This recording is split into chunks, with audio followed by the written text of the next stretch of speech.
Okay, good to see everybody here tonight. Our first order of business, we're going to call this meeting of the Gilmer Planning and Zoning Commission to order. We're going to ask Board Member Carl Hill to do the invocation pledge. If you would stand and bow with me, please. Our most kind and gracious Heavenly Father, Lord, we thank you once again for the privilege of another day. Lord, we ask that you would guide us this evening, guide us in our decisions, guide us in the actions we take, Lord. We ask that you bless each one gathered here tonight and continue to bless this wonderful community we live in, Lord. Lead, guide, and direct us in all that we do. Please forgive us of our sins. In Jesus' name we pray. Amen. Amen. If you would join me in the pledge of the flag. I pledge allegiance to the flag of the United States of America and to the republic for which it stands, one nation, under God, indivisible, with liberty and justice for all.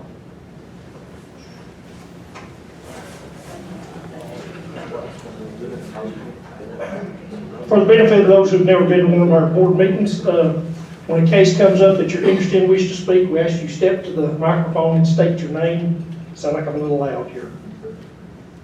State your name and please keep your remarks about the case that's at hand, and we ask that you do not make any personal remarks about the applicant or about the board members or anyone else in the audience. In the case of the variances, we have two variances. We make the final decision, and on the zoning changes, we make a recommendation only, and the Board of Commissioners, at their next meeting, they make the final decision. With that, if you'll look over the minutes from last month.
We have copies of the plats that up for approval tonight, up on this little table, if anybody wishes to come up and look those over.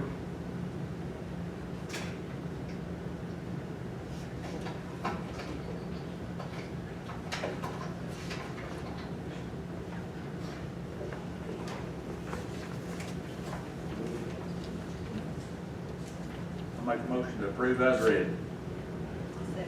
Moving second to approve the minutes from last month. All in favor? Aye. All opposed? That carries. Is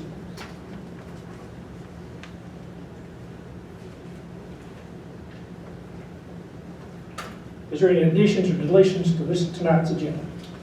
Just one correction that I made on the Mr. Henry. I had not erased the old acreage from the last month on this particular one. It should read 5 acres instead of 1.72 out of 22 acre portion. And it was advertised correctly. I just did not get it changed on the agenda.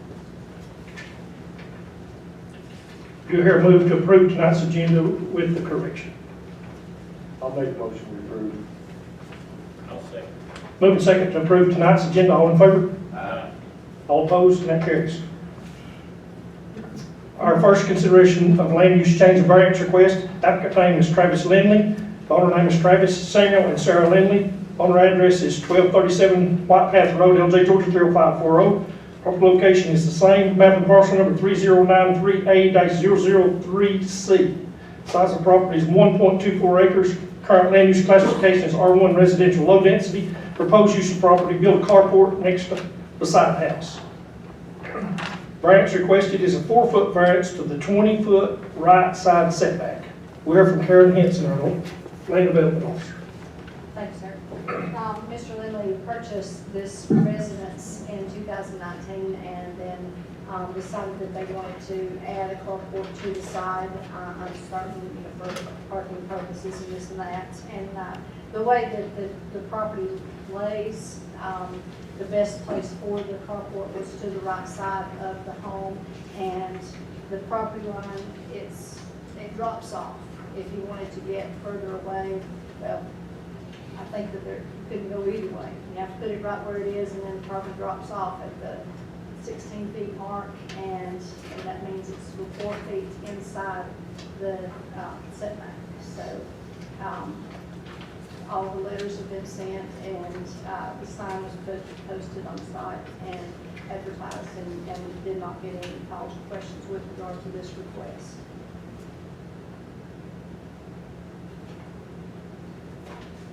Is applicant present? Would you like to speak to your representative?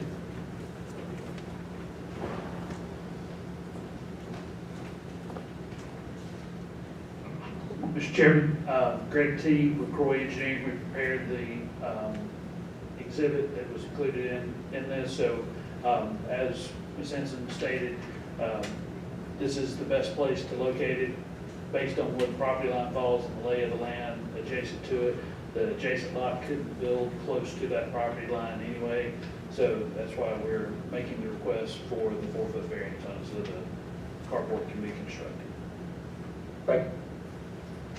Greg, am I right in presuming the septic is on the left side? Yes. Thank you. Anyone else wishing to speak either in favor of or opposition to this application? If not, we'll close the public hearing and recess back to regular board meeting. Is there any discussion? Any questions?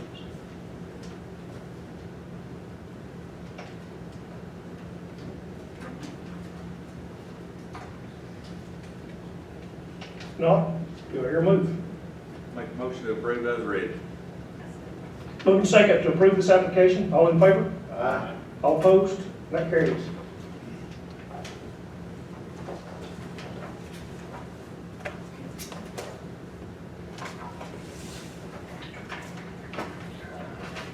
Our second consideration of land use change variance request. Applicant name is Bill Willis. The owner name is Robert and Kelly Joe Nugent. Owner address is 17708 Lake Key Drive, Odessa, Florida 33556. Proper location is 59 Monitor Drive, LJ, Georgia 30540. Map and parcel number 3052AS-023. Size of property is 1.25 acres. Current land use classification is R2 residential high density. Proposed use of property is a new residence. Variance requested is a 5-foot variance to the 35-foot front setback. We'll hear from our land development officer. Thank you, sir.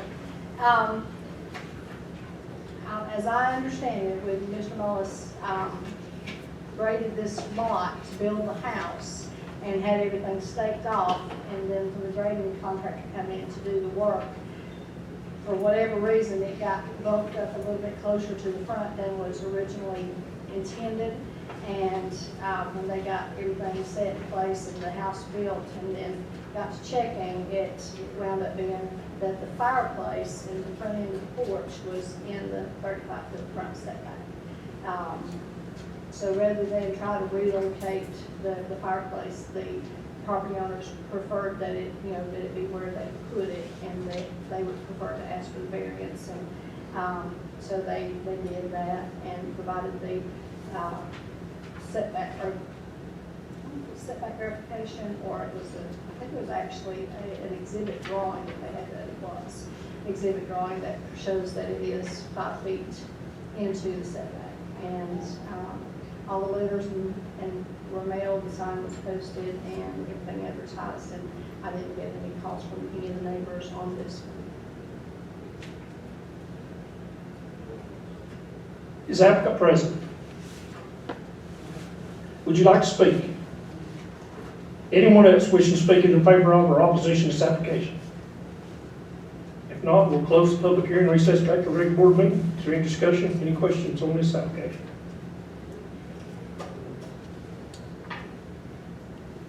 Make a motion to approve as read. I'll second. Moving second to approve this application. All in favor? Aye. All opposed? That carries.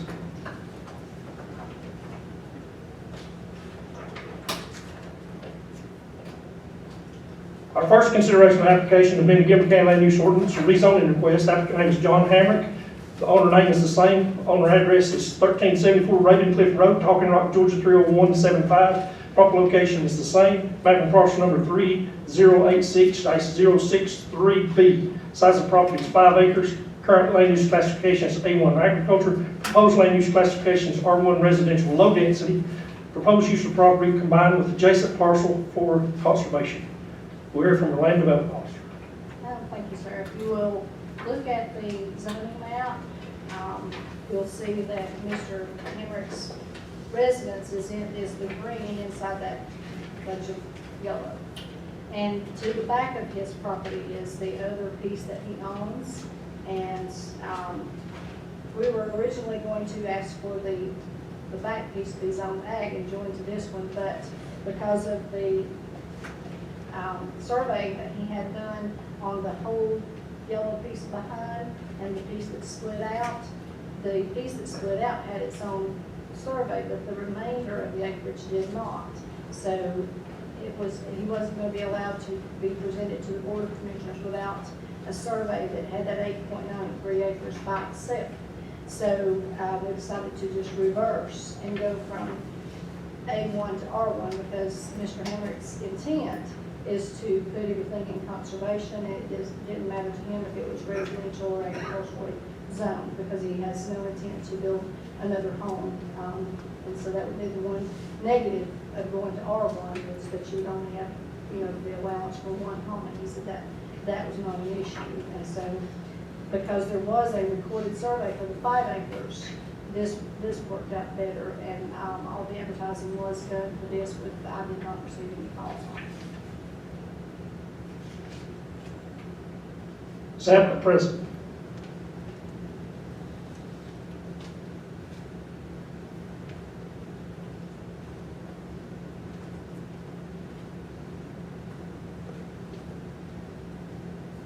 Thank each and every one of you to let me be here tonight. Exactly what you stated is all I'm trying to do.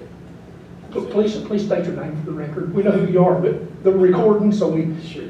can go back over it, Sure. or they can. My name is John Hamrick, Thank you. 1374 Ravencliff Road. I'm soon to be 75 years old, and I hope to sit on my front porch and count cars and go by and watch the grass grow. That's all I want to do. Thank you. Anyone else wishing to speak? If not, we'll close the public hearing and recess back to regular board meeting. Is there any discussion on this application?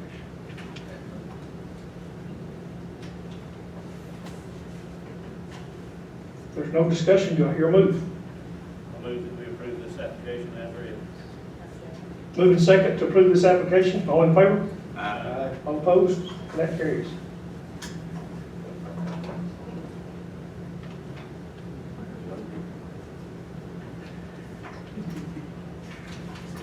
Our second consideration application to amend the Gilmer County Land Use Ordinance to rezone a conditional use request. Applicant name is David Rattleman. The owner name is Highland Spring Farm LLC. The owner address is 245 North Highland Avenue, Suite 230-367, Atlanta, Georgia 30307. Proper location is 12106 Doublehead Gap Road, LJ, Georgia 30536. Map parcel number 3149-008. Size of property is 12.78 acre portion of a 161.09 acre tract. Current land use classification is A1 agriculture. Proposed land use classification is A1 agriculture with the conditional use. Proposed use of property is a farm winery. We'll hear from the land development officer. Thank you, sir. This will be your second time hearing this portion of Mr. Edelman's application. The first one was a couple months ago, and I had just took one application that had farm winery and tasting room on both, and so he was only able to have the farm winery heard that evening. Then when it made its way to the Board of Commissioners, our public sign that we had posted on the property just fell apart, and because of that, the board wanted it took back to the Planning Commission. And so he was not able to have the tasting room hearing last month because you have to have the farm winery first. So both of them were put on for this month. The advertising was done and the sign was put out, and this time the sign held up. And all the letters were sent out again, and there'll be probably some to speak here for and maybe some against this application tonight because of the nature of the request. Now, the first application is just the farm winery alone. The tasting room will be the second application. Is the 12.78 acre portion, is it on the road Yes. frontage? Yeah, it's the biggest portion of road frontage is this road, if not all. Maybe we'll be able to speak to that, but I believe that it is the biggest portion of the road frontage is on this 12.78 acres. Is the applicant present? Would you like to speak? Sure. I think it encases the whole thing. Thank you, y'all, for your time. As you can see, my business partner didn't make it today. He's got a baseball game. So sorry about Please that. state your name for the record. David Rattleman. Thank you. Let me.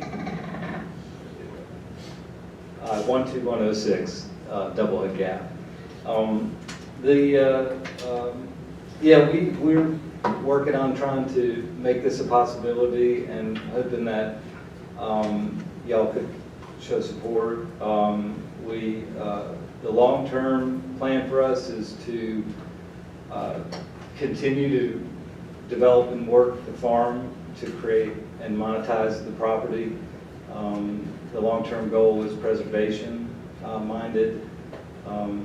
I feel like as I've in the past when I've lived in farming areas, the farms that can be profitable wind up staying farms. And with that in mind, for my family, I want to make sure that we can do what we can to try to monetize things while I have the ability to work on stuff like that, and in hopes that it remains a farm and a homestead for the family. We have, I did speak to a lot of the neighbors. A couple of the conversations, I forgot to ask for letters just because I just forgot. But I did get 6 letters of immediate neighbors, just to have that. If I can, Ms. Hanson, can I give them to you? Okay. Just be aware that once you give them to us, it's part of our evidence. You won't get them back. Better make sure. Anything important you want to keep. Okay. Thank you.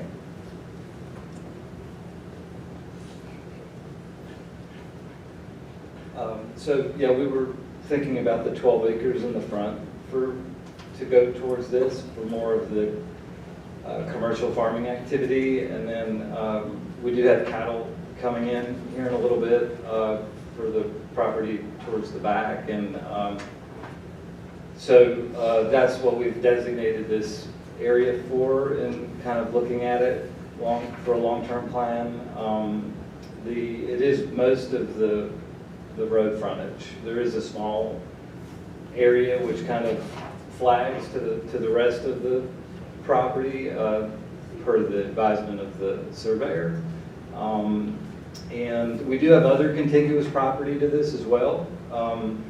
And in the framework of trying to be preservation minded, we actually downzoned that property from R1 residential to agriculture with y'all's help and blessing. So again, this is our focus long term, and we do want to support everything with Gilmer County and hopes that that this does meet those qualifications. So that's it. If you have any questions. Other places may consider that a downzoning, but we don't consider it.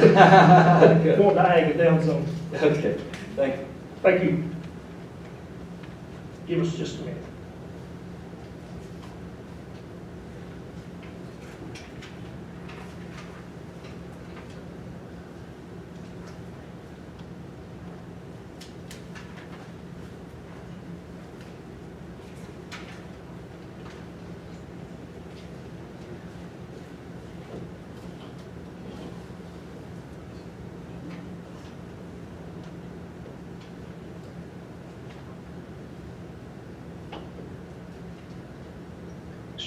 Is there anyone else wishing to speak either in favor of or opposition to this application?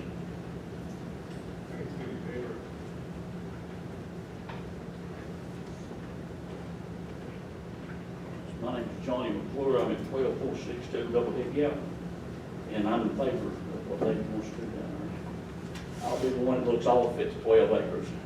It's on my property that comes back to me, but I'm 100% in agreement with what he's trying to do. I think it's wonderful. Thank you. Anyone else? I apologize for just coming in, but I'm assuming you're talking about the winery on Double Hill Gap.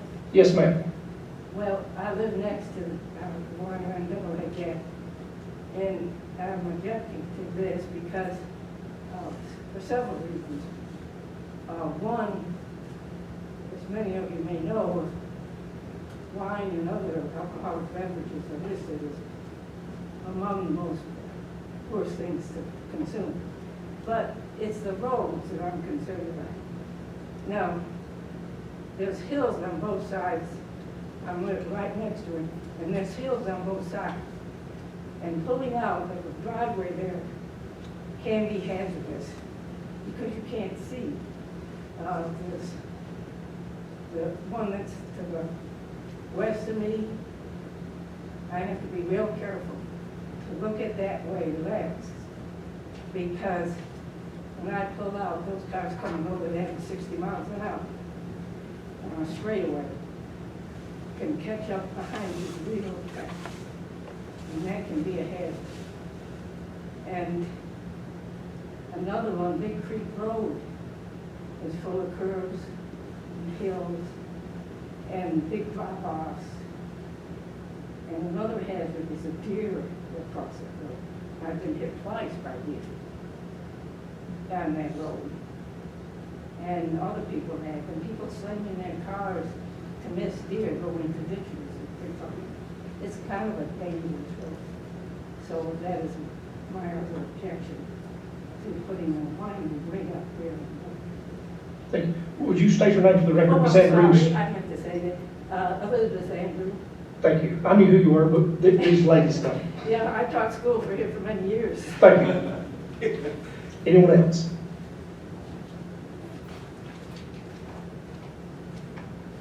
Hello, my name is Tim Zika, 11061 Doublehead.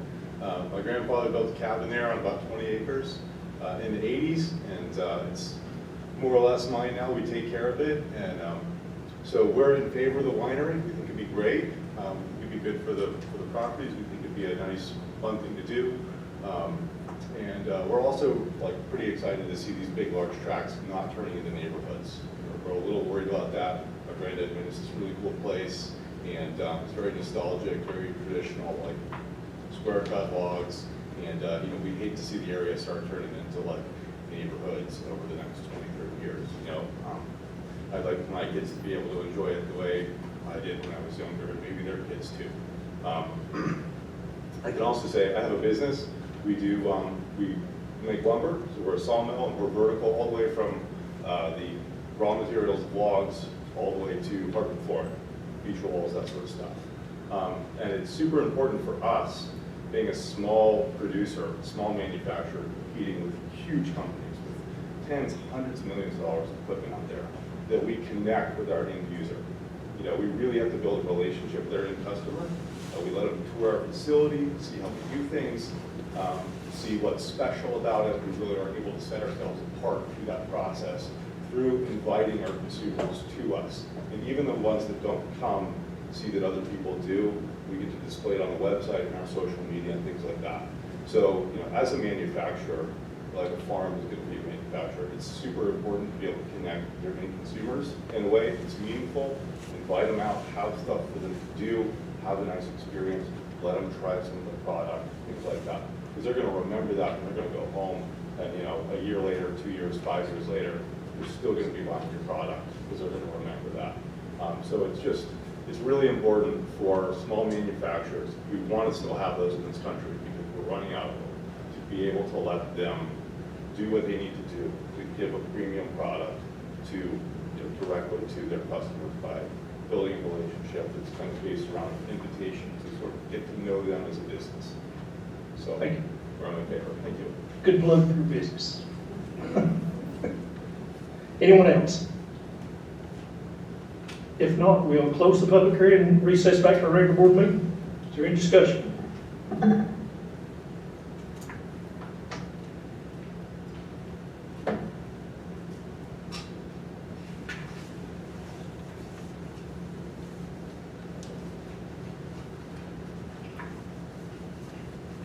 There's no discussion. Do I hear a move? I'll make a motion to approve. I'll second. Moving second to approve this application. All in favor? Aye. All opposed? That carries.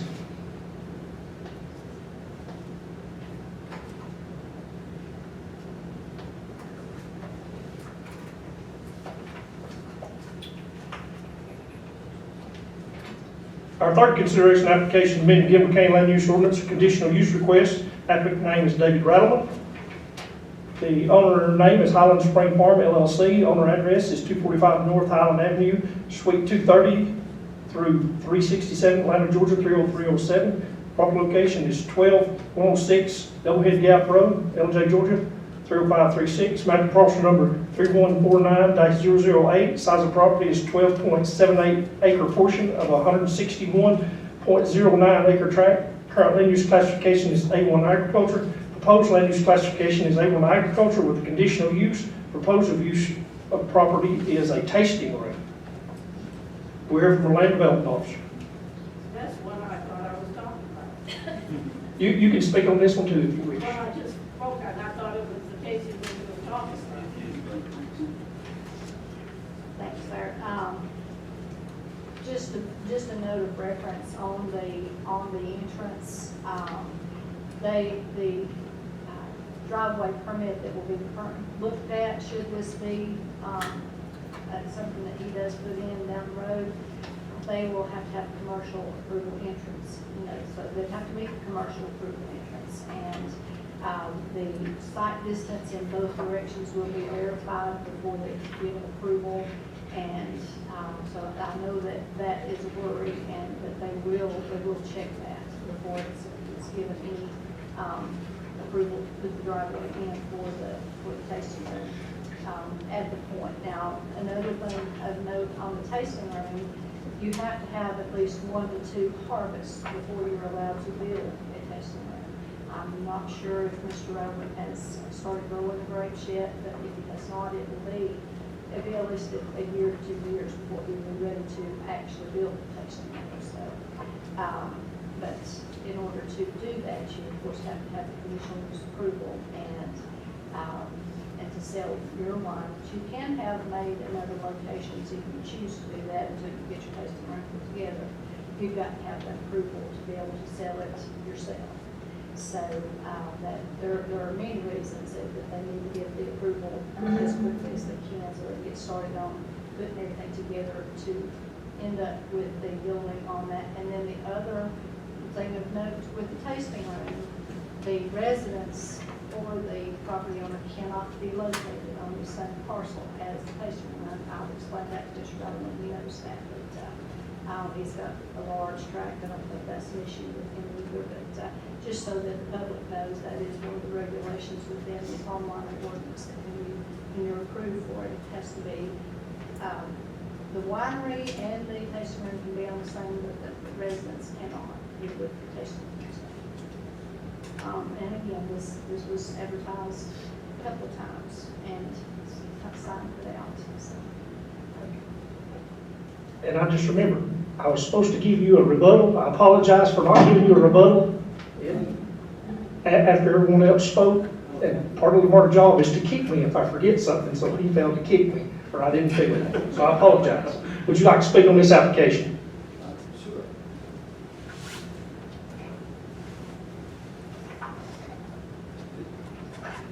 Do I need to say my name and everything? Yes. Okay, David Rattleman, 12106 Doublehead Gap Road. Thank you. And I just, I really just wanted to, thank Ms. Andrews for coming and expressing her concerns.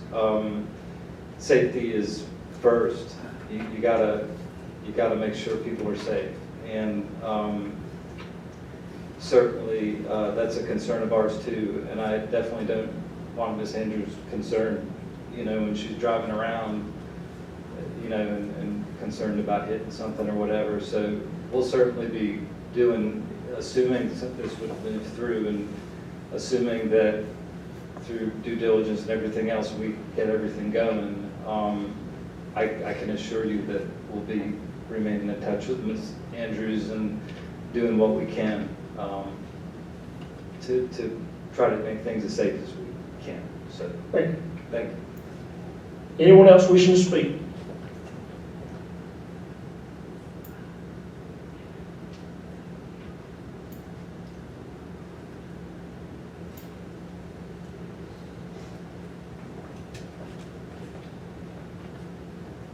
Johnny McClure, 12462 Doublehead Gap. I thought we'd done it all to start with. It's two parts.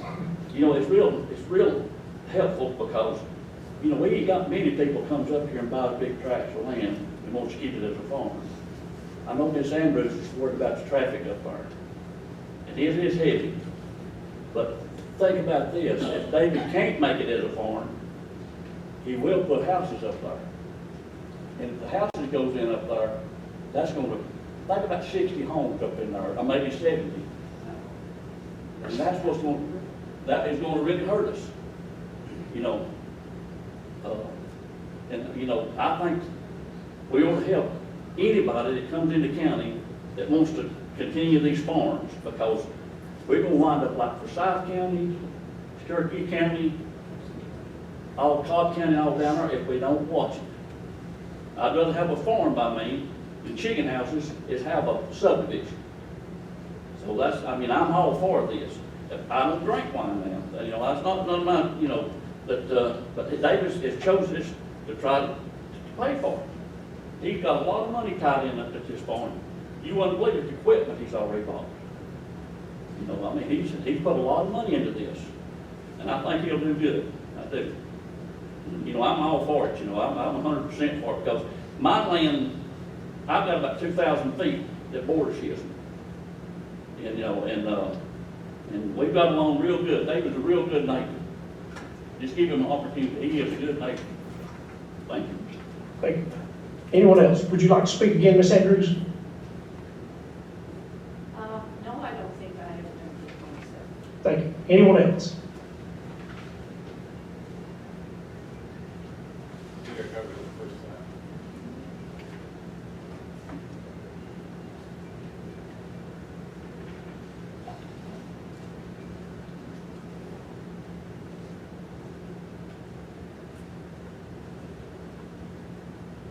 I'm Kimberly Reckless, Gilmer County resident.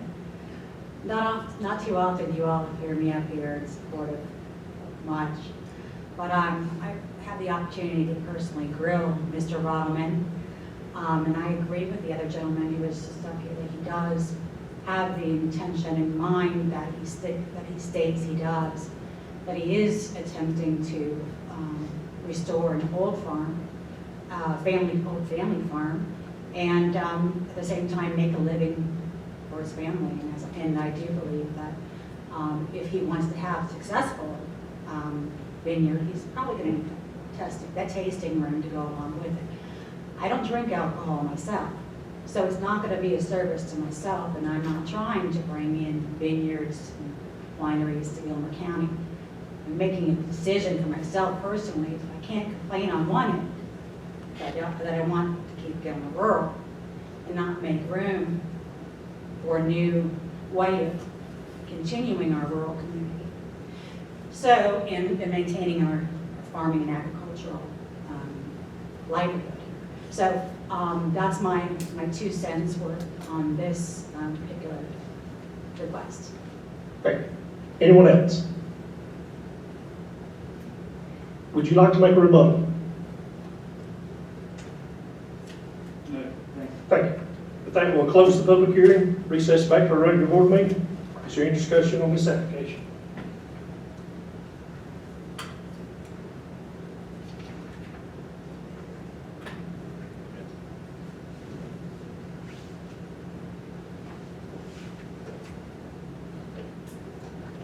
There's no discussion. Do I hear a move?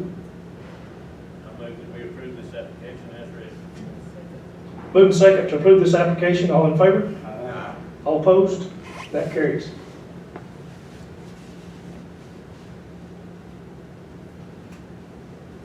Our fourth consideration of application amending Gilmer County Land Use Ordinance, rezoning request. Applicant name is Randolph and Vicky Pruitt. The owner name is the same. Owner address is 1554 Ravencliff Road, Talking Rock, Georgia 30175. Property location is Ravencliff Road, Talking Rock, Georgia 30175.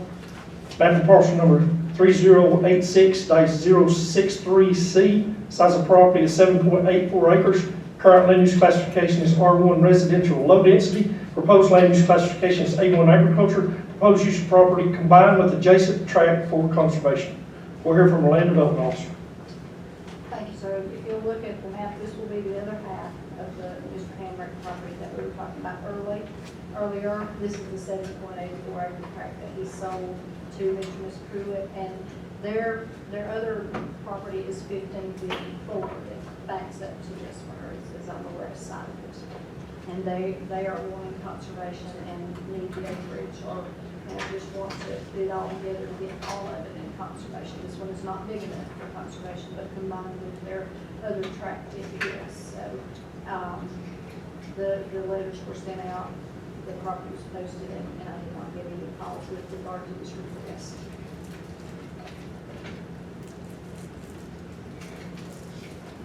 Is applicant present? Would you like to speak on this one? I don't think it's necessary. I hope not. Anyone else wishing to speak? If not, we'll close the public hearing, recess back to regular board meeting. Is there any discussion?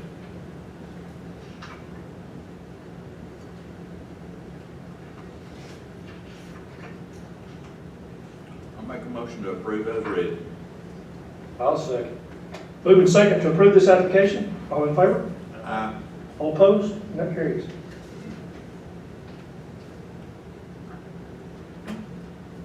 Number 5, I will be asking the Vice Chair, Jim DuPont, to chair this case. I'm recusing myself.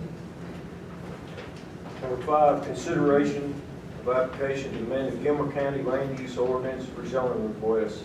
Applicant names Doug David, owner Anderson Lake LLP, owner address 247 Old Anderson Creek Road, LJ, Georgia 30536, property location 0 Old Anderson Creek Road, LJ, Georgia 30536, map and parcel number 3140017S, size of property 309 acres. Current use, land use classification A1 agricultural, proposed land use classification R1 residential, low density, proposed use of property, green space development. Thank you, Vice. To explain this one, it's a matter of zoning changes that has caused this application to come about. When Gilmer County did a few changes to our ordinance last year, there's no longer a green space option in an A1 zone. You're just flat, and the acreage amount in the A1 zone is going to increase to 5 acres per tract in June of this year. So if Mr. David's property stays in an A1 zone, in order for him to offer the proposed property owner an option for having a guest home along with your residence, you would have to have a 10-acre, you would have to purchase a 10-acre tract in order to have that option. Their covenants do give you the option to put a guest home on the property. The county requires you go through a conditional use application if you want to do that, but you can do it with that and their covenants. Now, in an A1 zone, he would have to sell you 10 acres if you wanted that. With going back to residential, he would be able to do a 3-acre tract for a house and a guest home. It is his usual method is to have 3+ acres per tract anyway. So it is not his intent to go down to the 1.5 acre per tract option that he would have the capabilities of doing with an R1 zone. I believe that his intent is to keep the bigger size tracts. He just did not want to have to do 10-acre tracts in order to have that guest home option available to the people buying the properties. And there were a lot of letters that were sent out on this one.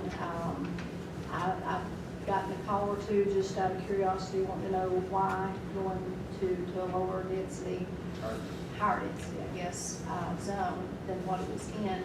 But it is strictly because of the fact that our zoning ordinance changed and he wants to keep a green space development option and offer the property tax size of properties where people could build a guest home without having to have 10 acres to purchase. And Mr. David is here, and if I've left something out, he'll be able to better explain. But that is my take on this application, and all of the advertising was done, and I didn't get any objections with the questions that have been received. Thank you. Would the applicant like to speak? Thank you.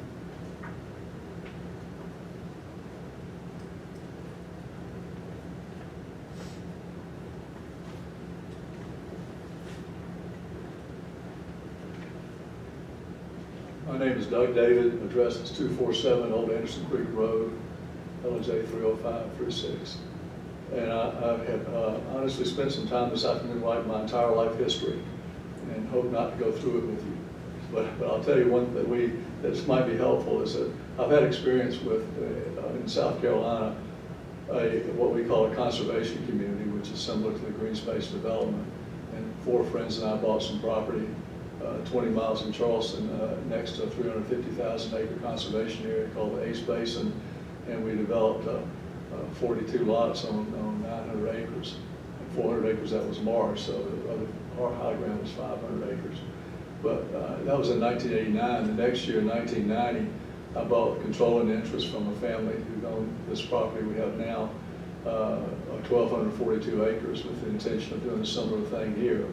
And from 1990 until 2000, we realized, when we first realized we were in a watershed of a pristine trout stream, Anderson Creek, which forms behind Springer Mountain and flows all the way down through our property into the Parker property, which was 300 acres below us, that we were in a special area next to the National Forest. And it was ideal for people who enjoy an outdoor lifestyle, which I think is part of what you're trying to do with the zoning change and have lower density.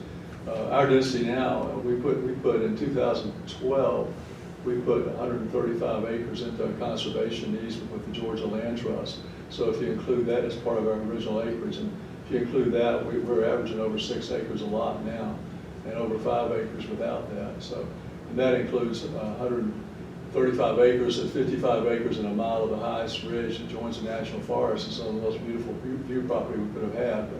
But we put an easement on it instead and made a park out of the trails all through it. We have 12 miles of trails on the property. And the other conservation area was 75 acres, the entire length of what we have of Anderson Creek and Anderson Lake. And no homes will be allowed in that. We do have a gathering area for people with a pavilion and an outside fireplace down there.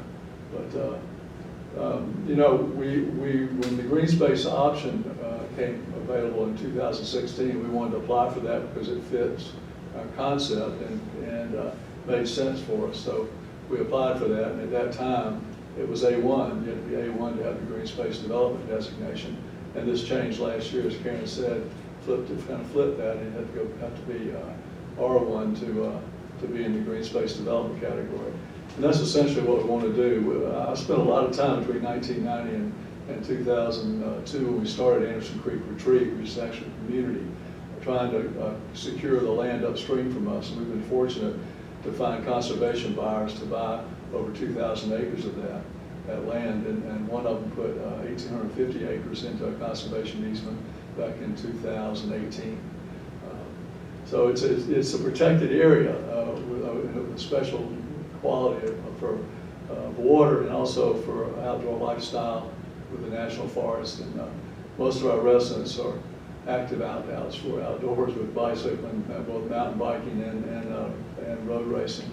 We had 2 mountain bike races there with over 300 participants, and it was interesting. There was a 60-mile race and a 90-mile race, and one of our property owners won the 60 and over category. Now, out of 340 riders, how many of you would think? How many do you think would be 60 and over? Well, I'll tell you, it's 25. He won the race by 1 minute, but it was pretty interesting. But we've enjoyed the property. We want to be able to continue doing what we've been doing. Some people have built guest houses first. I know there are 2 or 3 people who want to build one now, and this would help them be able to do that. The guest house is not the most efficient way to build a second dwelling or a second area, but people like to have it for whatever reason. And we would love to keep that, the green space development concept and designation. Other than that, I'll answer any questions you might have. Thank you. Thank you. Is there anybody that would like to speak in favor of or opposition to this application?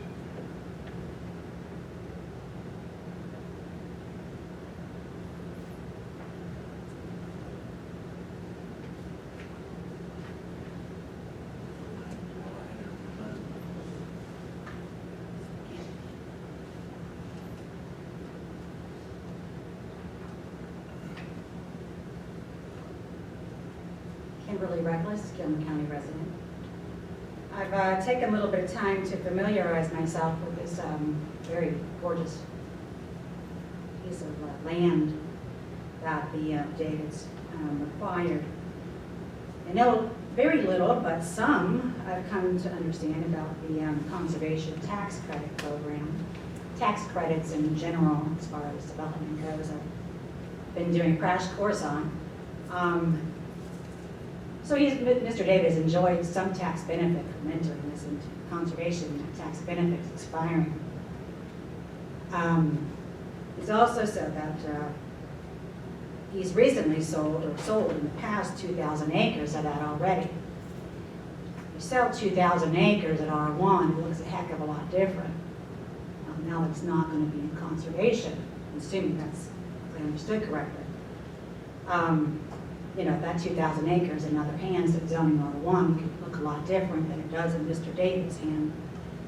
And I think he's done, as he describes, a pretty outstanding job of maintaining that quality and caliber of lifestyle that type of space would call for, especially in conservation area. If I can just correct you real quick, it is not in conservation. You can't subdivide in conservation. Okay.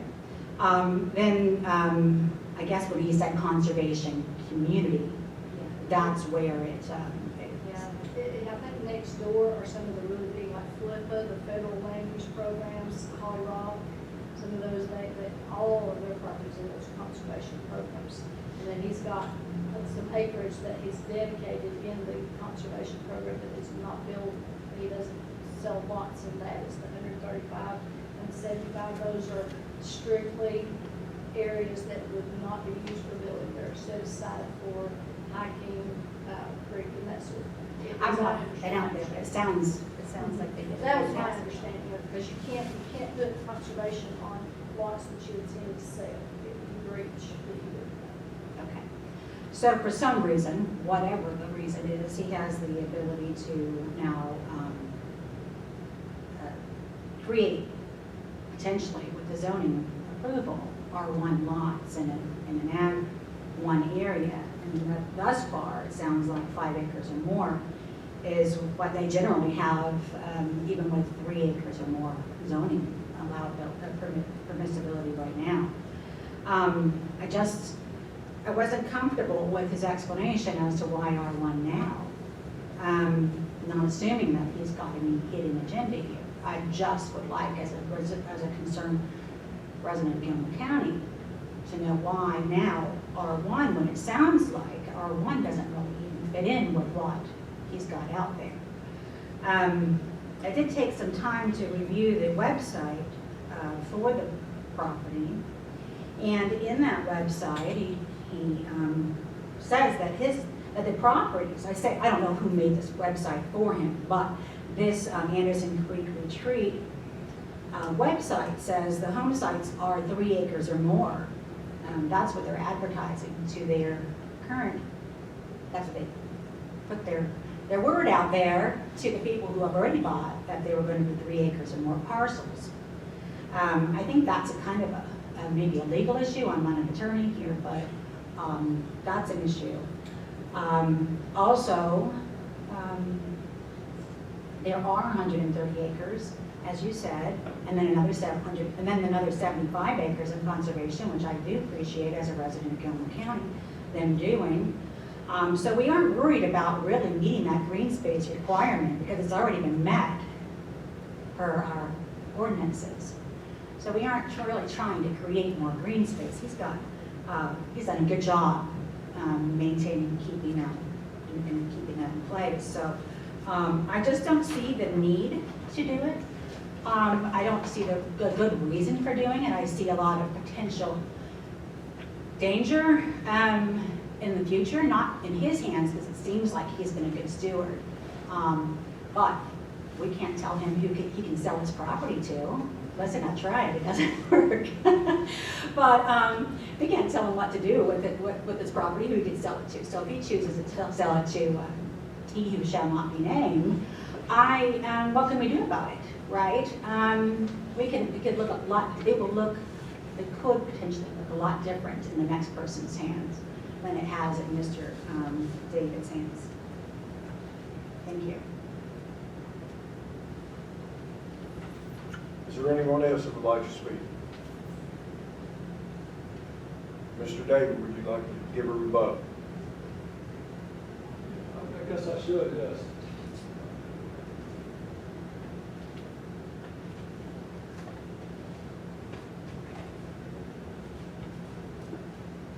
I don't recall the name. Ms. Pruitt?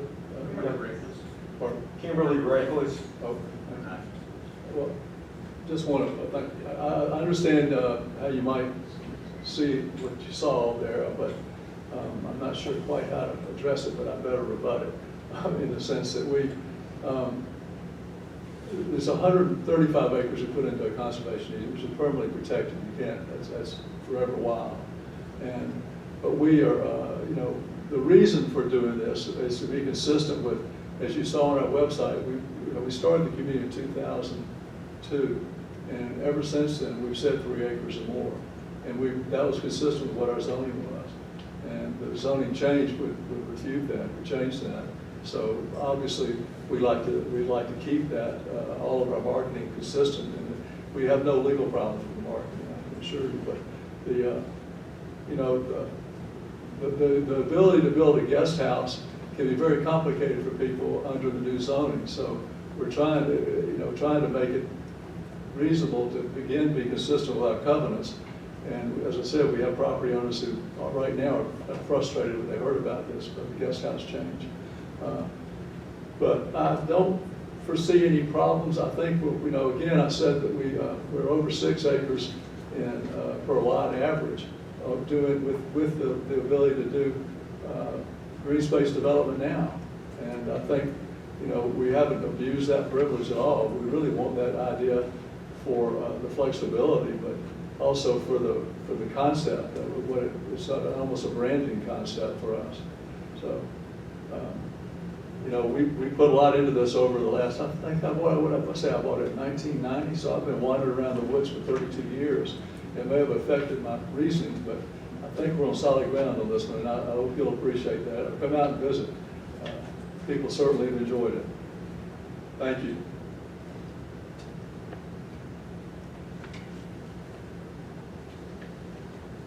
Go ahead and close the public hearing and open the planning commission meeting. Does anybody have any comments?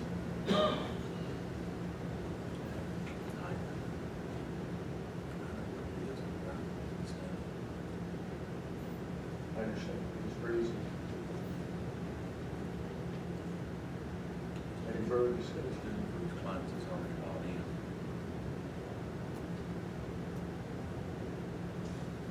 Do I have a motion? Make a motion to approve as read. All in favor? Aye. Opposed?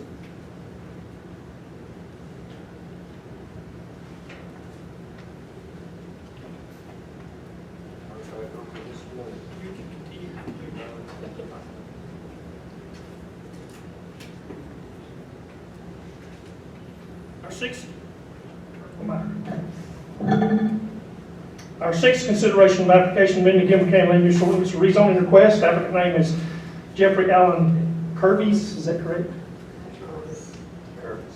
Curvis. Excuse me if I mispronounced. The owner name is the same. Owner address is P.O. Box 1777, Jasper, Georgia 30143. Proper location is Highway 515 North, LJ Georgia 30540. Map and parcel number 3107-020B. Size of property is 7 acres. Current land use classification is C1 commercial. Proposed land use classification is A1 agriculture. Proposed use of property is to conform to use. We'll hear from our land development officer. Thank you, sir. If you'll again look at your zoning map that I'm trying to provide for you, you'll notice that this parcel is 3/4 surrounded by Ag 1 zone parcels, and the one to its immediate left is also owned by Mr. Curtis and his partners. The explanation that I have is that all the use that they want for this property is all within the agricultural zone, that they have no intention of putting anything on the property that would need a commercial zoning, and the entrance into their property would be on the other track, so you wouldn't have to have another entrance off of 515 into this piece. This was also advertised and signposted, and I didn't get any calls at all on this request.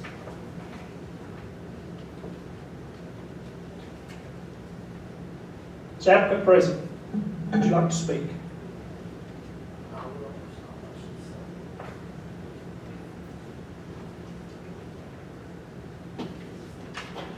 My name is Jeff Curvis. I bought this property with a couple of friends for investment, and 7 acres had been, whoever had it before zoned it to commercial so they could get higher value on it.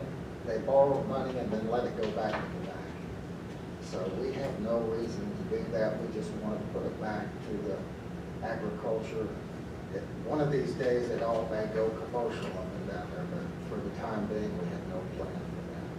It doesn't make any sense to keep it commercial. Thank you. Anyone else?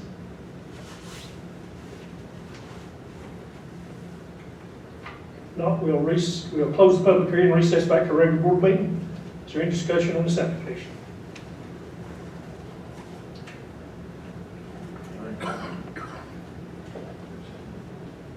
Do you hear a move? I'm going to approve this application as read. Moving second to approve this application. All in favor? Aye. All opposed? That carries.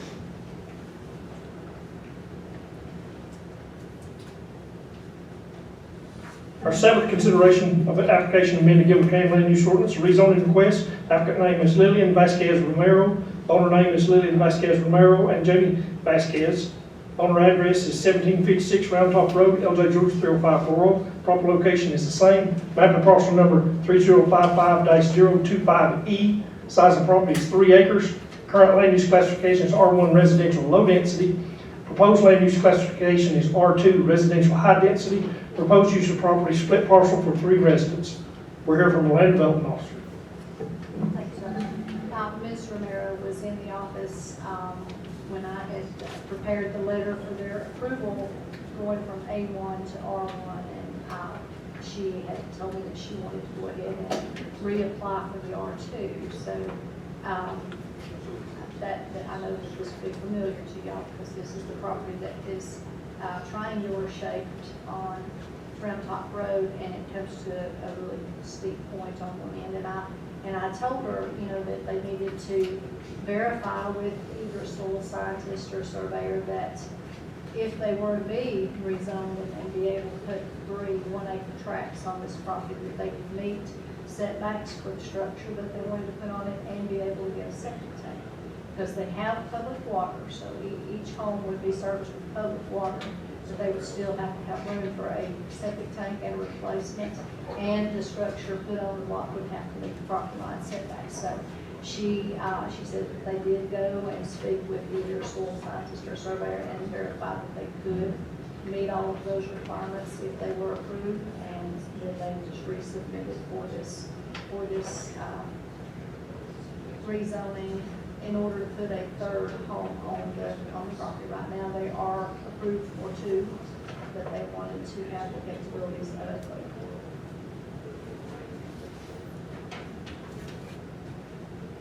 This map here is still listed as A1, that this hasn't been changed since. Yeah, because it was just approved for R1 last month at the Board of Commissioners. Did they submit any documentation to show that they had been approved I for? don't think so. I told them that they would need that, but I don't think they have. Let me check.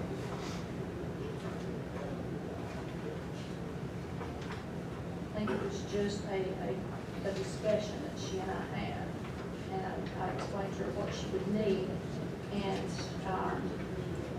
and I also explained to her that, you know, if they were to be approved, that asking for a variance after that would not be a good idea. So, so that was, you know, that's part of it. You know, you got to be able to meet setbacks. So. Is that the president? Would you like to speak? Anyone else wishing to speak, either in favor of or opposition to this application? If not, we'll close the public hearing, recess back to the board meeting. Is there any discussion? Do what? I have worries about that. There's no documentation for All I know is that they did speak with either a soil scientist or a surveyor, and that they were told that they would be able to get the lines situated where they could put at least a single wide mobile home on there and meet setbacks. I don't have it in writing, but they visited Thomas.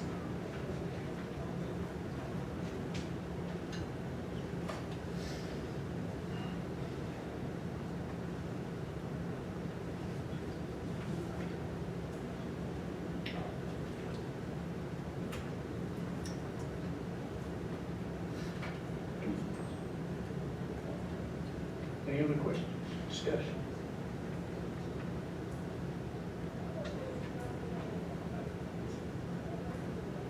No? You want to hear a move? I'll make a motion to deny. I'll second. Moving second to deny this application. All in favor of denial, say aye. Aye. All in favor? And that application is denied.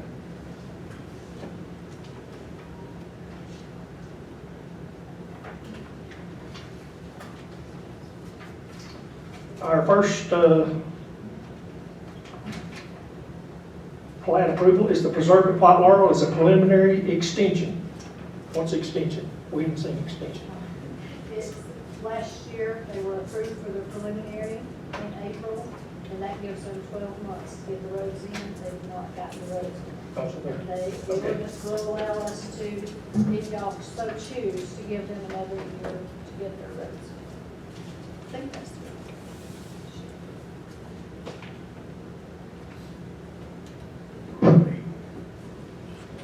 This one is up off of Chopped Oak and Flagpole, at the Flagpole Circle and Flagpole Road. There's just the one, because it's just an extension. It's basically reapproving the preliminary for another year. What do they like? I don't think they've gotten started putting roads in. They like all of They like to it. start. Yeah, I talked with Scott Latham today, and he said that they definitely needed some more time, because they've not gotten the work done to get the roads finished. What's the downside to approving extension? It's been approved before. Yeah, it's just the deadline, because the ordinance says that they have to have the roads finished within 12 months of the approval in order to get a final plat submitted, and the only option if they can't meet that deadline is to ask for an extension. So what if they don't make the next extension or the next? I don't Fall know. out? Doesn't say that you can only ask for it Has once. anything changed between? No, it's, I don't know, like our regulations, has anything changed in between? no, it's an R1 zone subdivision, so nothing's changed in that. Nothing other things. So can we give them an extension date this year on the same rules and regulations, or that's just I don't know, I don't think we've ever had, asked for an extension. But I- There may have been one, but let me look while y'all. The question I would have is, since it's preliminary plat and it's been submitted in its 3-acre tracts, that would still be A1 going forward. Oh, yeah. They would still be grandfathered in. They will What's not be A1? I affected. didn't know that.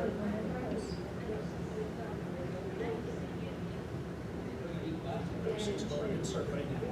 Yeah, but see, it changes. Yes, what's his plan? It would remain. Should be Once it's grandfathered. approved. There you go. I Just do don't believe see so. that's the second place, sir. I'll be handing it back to you.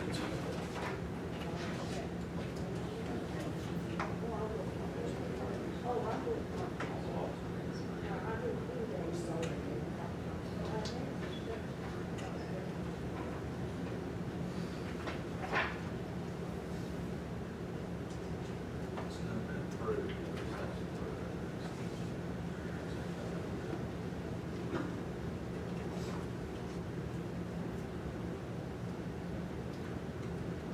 Y'all may want to go to the next item on the agenda, because this may take a minute, okay? Okay. I didn't think it's all kinky, you know, it was just. It's all So right. I don't remember doing an extension. That's what we had, said we had. Bravo Estates. Next is Bravo Estates preliminary. We'll put this one on hold.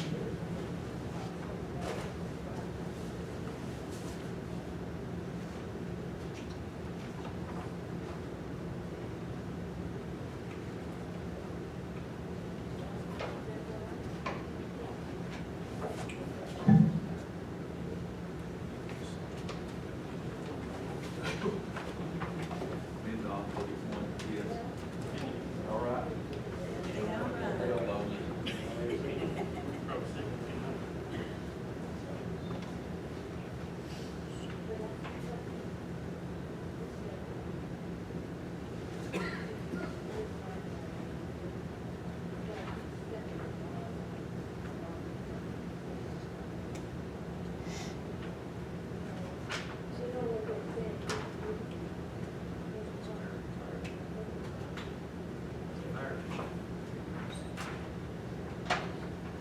Fire chief back forward. Training's better, I guess.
Pleasant Valley, Wisconsin.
It says 1.12 acres to be dedicated to county for 6-foot right-of-way along Orchard Lane. Does that apply to this? Did it have a 60-foot right-of-way before?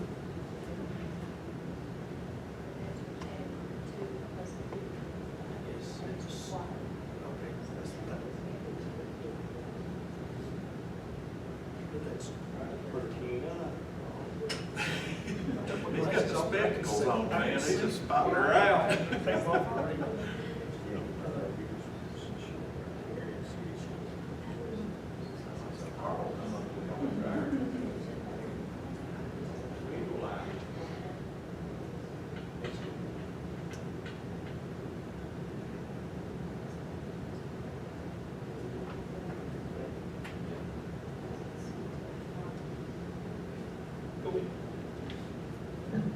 You want to get this out of the way? Yeah. You want us to get it out of the way?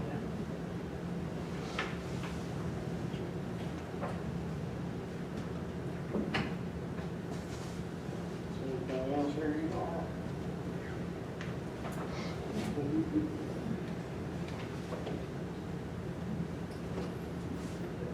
That's required. Yeah. When is it required? If, Major subdivisions, okay. yeah, because they're, If it doesn't have a 60-foot right of way already existing. yeah, because you have to have 30 feet from the center on each side, and they're not, rather than doing, not being on the other side, which is they're on their side. Okay, that was my next question. They have enough right of way out of there.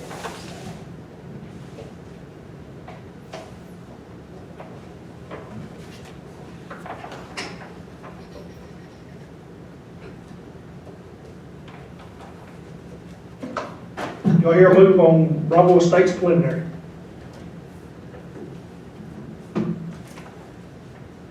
Make a move to approve when the fire chief gets done his signature on it. And the 911. I know Miss Karen's last after we approve them. This is. That's what we're going. Do I hear a second? I'll second. Oh, I'm sorry, I didn't hear. Have moving second, pending signatures on Bravo Estates preliminary. All in favor? Aye. All opposed? That carries. Now we're back to preserve the White Laurel preliminary extension. All right, when does the 12 months clip? Or, look at my signature, what honestly, when I did. The latest, 5/21. is that the last one? All right, So that would have been, yeah.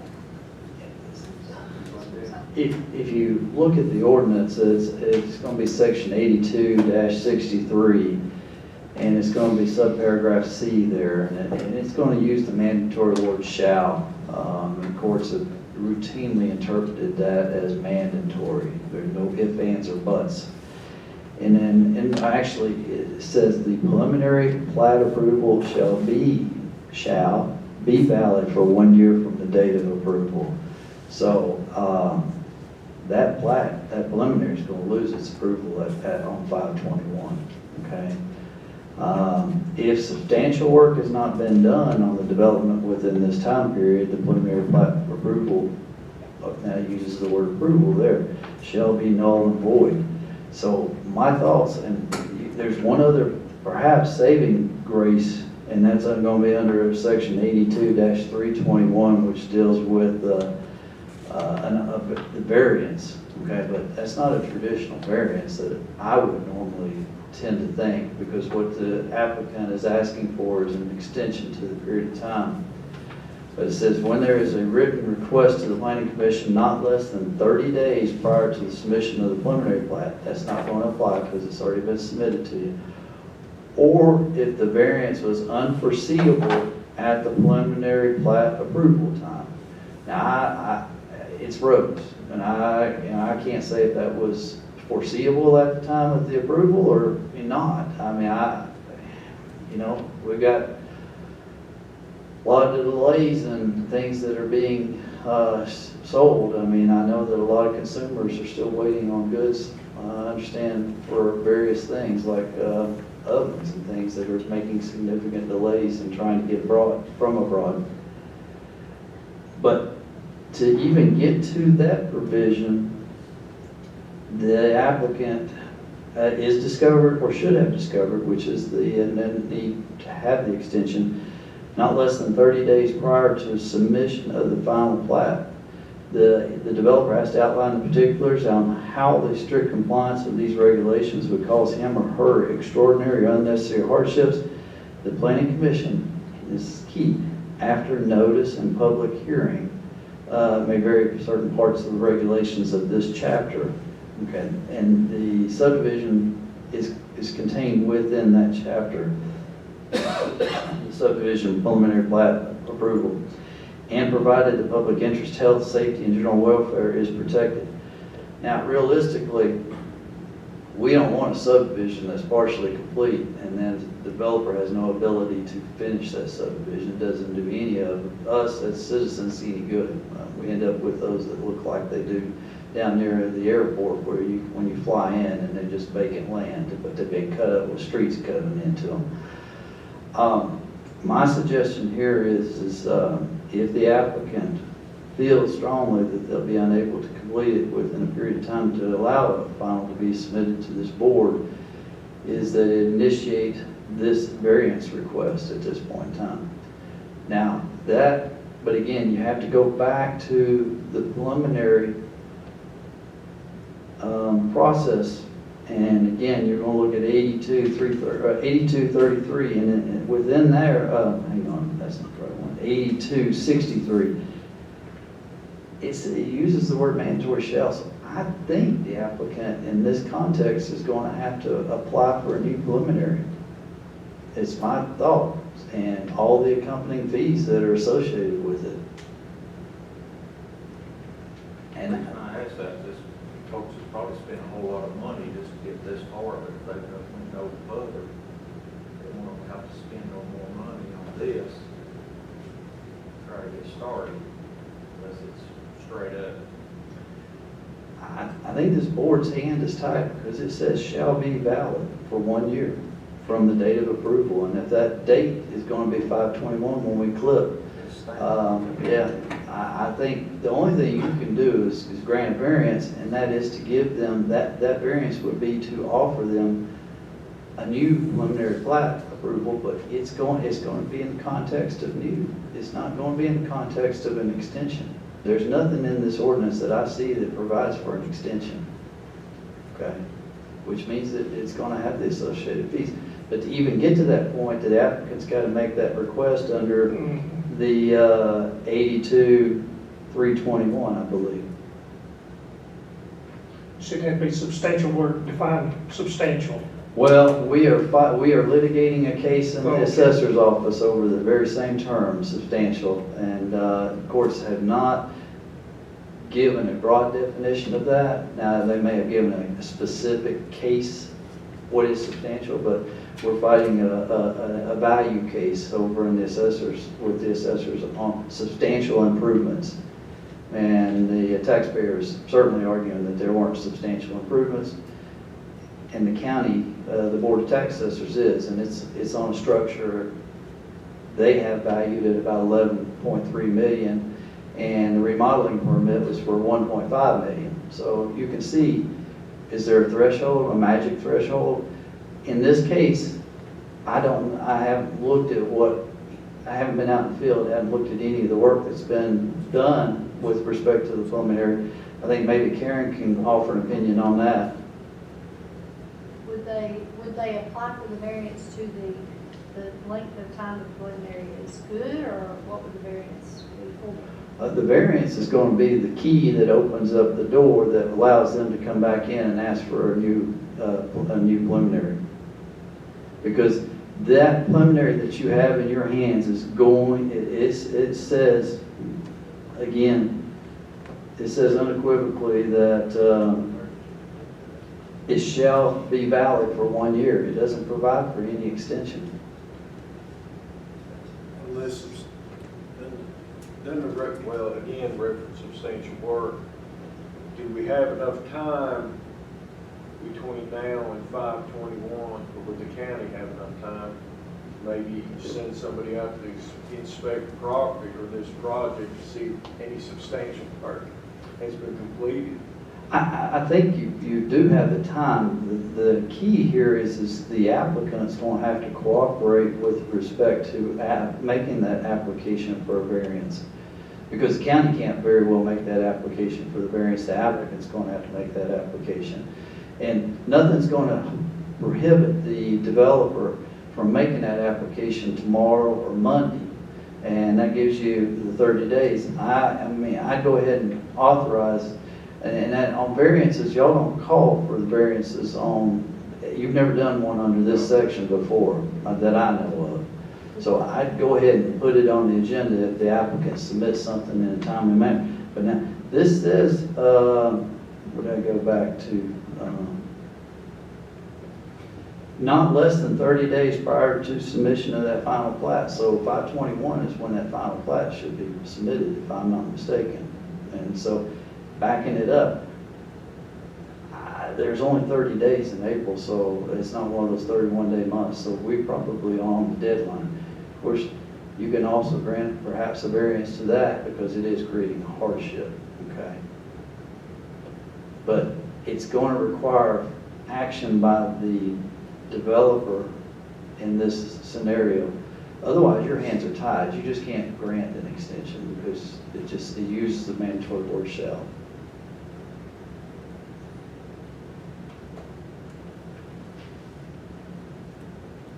So what we need to, this is going to expire regardless. 5/21. So we need to table this to see if they apply for a variance. What is being asked of you tonight? Extension. See, that you don't have the power to grant an extension. So really, you can't table anything at this point in time. That action item that ended up on the agenda shouldn't be before you is what you really, yeah. The key to open the door is the applicant making that request for the variance. But they don't have to be on a call to come here to have this variance on the May. I don't see that. This is the first time we've dealt with this. I don't see that. I can give you an opinion that no, they would not have to be on call, but it'll have to be on a published agenda. So that's not an issue. So do we Provided deny they this? want to do that. Do we deny it, or do we not do anything? We don't, You can't do we can't do anything with it. It runs out 5/21 unless something happens, Mhm. actually. And if it goes beyond, say the applicant doesn't come in and do this in a timely manner, it expires on 5/21. It's a new process at that point in time. And I'm going to tell you, it's a new process to give an extension because you're doing something that is a little bit not within the terms or the language of your ordinance, okay? So either way, my opinion is going to be, it has to be treated as a new preliminary.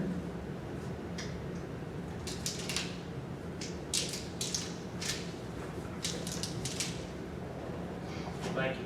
All right. I've got an engagement at 6:30. I'm gonna be a few minutes behind. Is it all right if I leave? I think this is your most controversial or biggest one that's showed up tonight. See you later this year. Yeah. On that. See y'all. Thank you. Next up, the Vineyards at Yukon Phase 7 preliminary.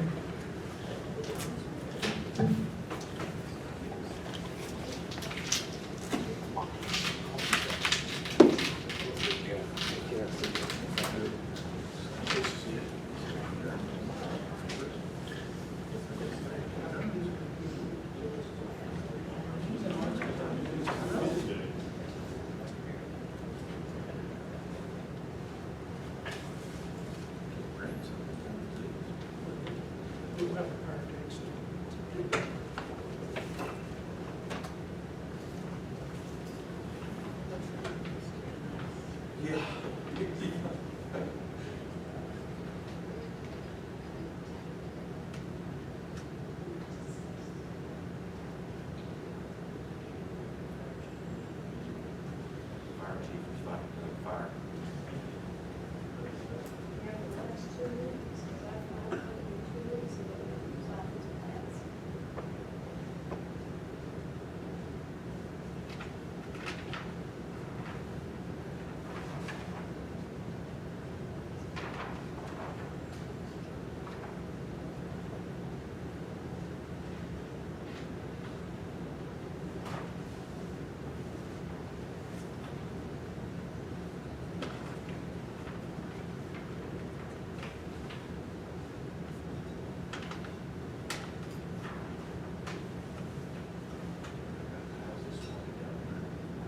This is zoned R1. I can see the size of this.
Yeah, crop circle. Yeah, her loop-de-loops to me. That's my way up.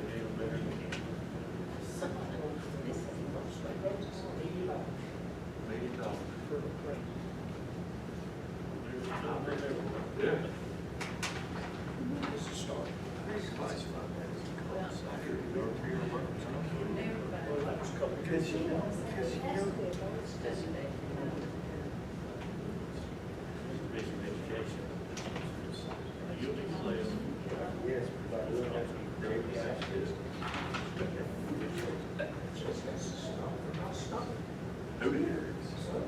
Ain't no stop signs on it.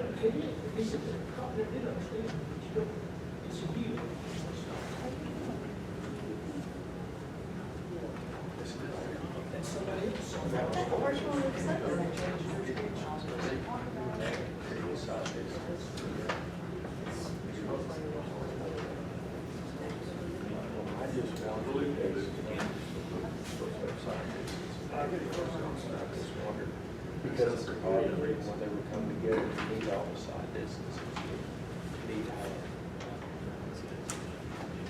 aesthetics.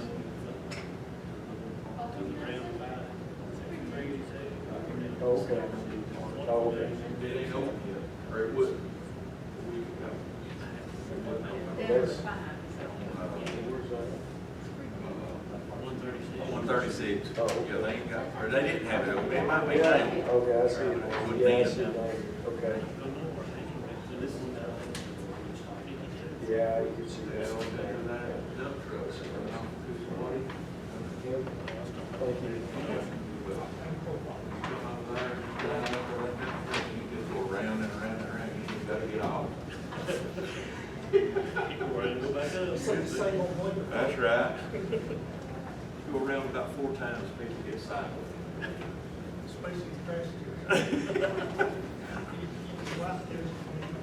I'm in a dump truck over the trailer. That's right. That's right.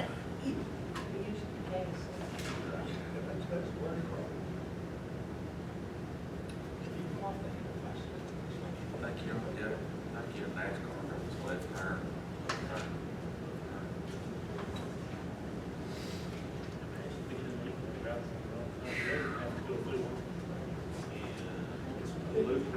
That is the way it is.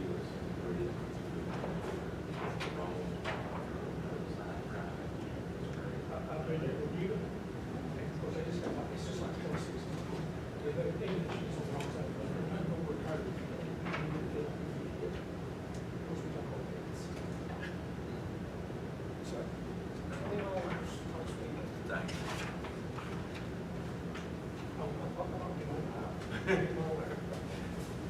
Pretty pretty seeing yours right there.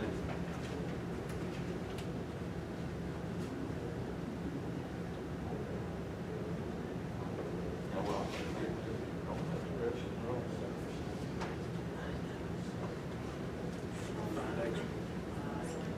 Do I hear a move on?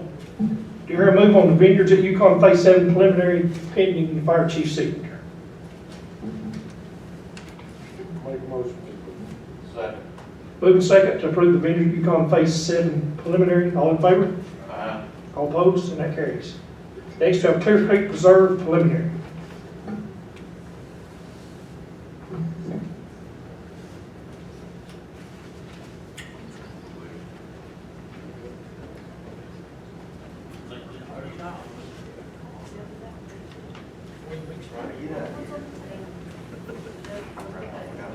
They were sleep on.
Well,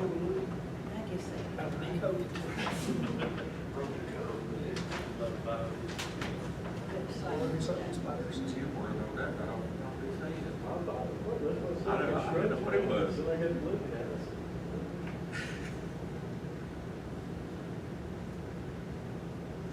Everybody signed up for this, except the fire chief and the 911.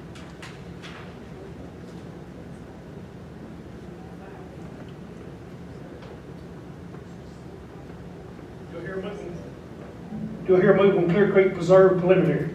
I make a move to approve as read with the signatures that we need fire chief and 911 people. Is that correct? 911 sign this one? Let's skip.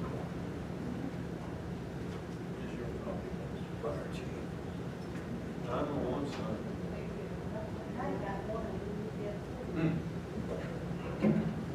Mine side.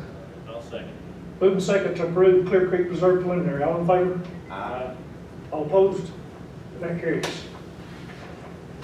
Going to bring you lunch next month. Do I hear a call for public hearing for next month? Got 16 of them. Only 16 and 5 plats.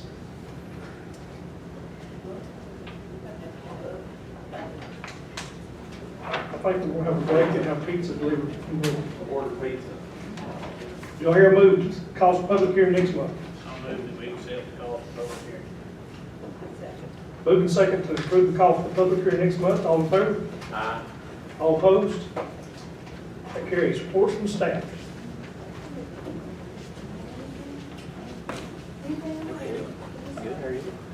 Comments from citizens? Anybody wishing to speak? If not, Jim, do I hear a move to adjourn? I'll second. Moving second to adjourn. All in favor? Aye.